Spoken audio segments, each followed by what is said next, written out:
History.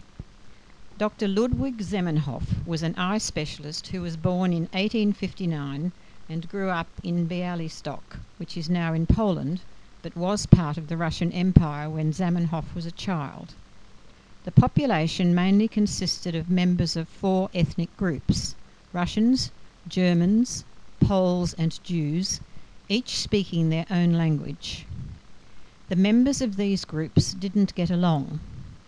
The young Zamenhof was upset at seeing those groups fighting and thought that if they would speak a common language, they would understand each other better and fight less. That's how he got the idea of creating a language. First he thought of Latin, but realized that Latin grammar was much too complicated for everyone to be able to learn Latin in a reasonable amount of time. In 1887, a little Esperanto textbook was published in Russian. Soon it was published in other languages too.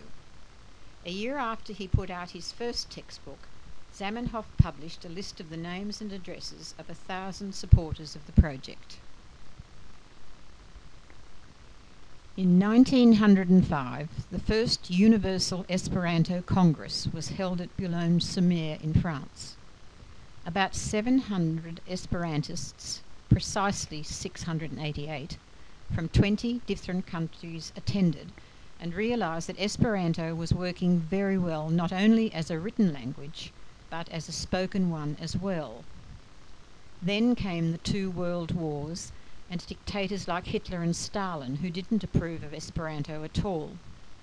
Both Hitler and Stalin had large numbers of Esperantists killed. Here is the translation into English of part of Zamenhof's Esperanto talk during the first International Congress in 1905. In our meeting, there are no strong or weak nations, privileged or unfavoured ones. Nobody is humiliated. Nobody is harassed. We all support one another upon a neutral foundation. We all have the same rights. We all feel ourselves the members of the same nation, like the members of the same family, and for the first time in the history of the human race, we, the members of different peoples, are one beside the others, not as strangers, not like competitors, but like brothers who do not enforce their language, but who understand one another, trustfully, conceitedly, and we shake our hands with no hypocrisy like strangers, but sincerely like people.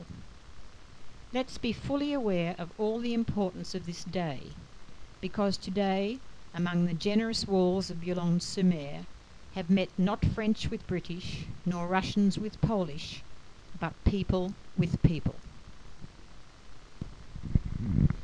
And here is the text Zamenhof said in Esperanto.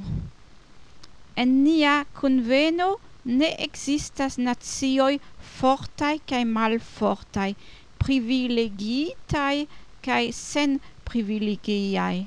Neniu humiliĝas, neniu sin ĝenas.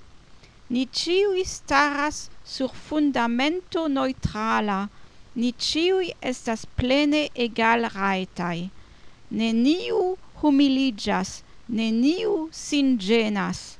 Ni ĉiuj sentas nin kiel membroj de unu nacio, kiel membroj de unu familio, kaj la unuan fojon en la homa historio ni membroj de la plej malsamaj popoloj staras unu apud alia, ne kiel fremduloj, ne kiel konkurantoj, sed kiel fratoj, kiuj ne altrudante unu la alia sian lingvon, comprenas sin reciproke, ne suspectas unu la alian pro mallumo ilin dividanta, amas sin reciproke, kaj premas al si reciproke la manojn ne hipokrite, kiel alinaciano al alinaciano, sed sincere homo al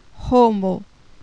Ni konsciu bone la tutan gravecon de la hodiaŭa tago, ĉar hodiaŭ inter la gastamaj muroj de Boulogne-sur-maro kunvenis ne francoj kun angloj, ne rusoj kun poloj, sed homoj kun homoj.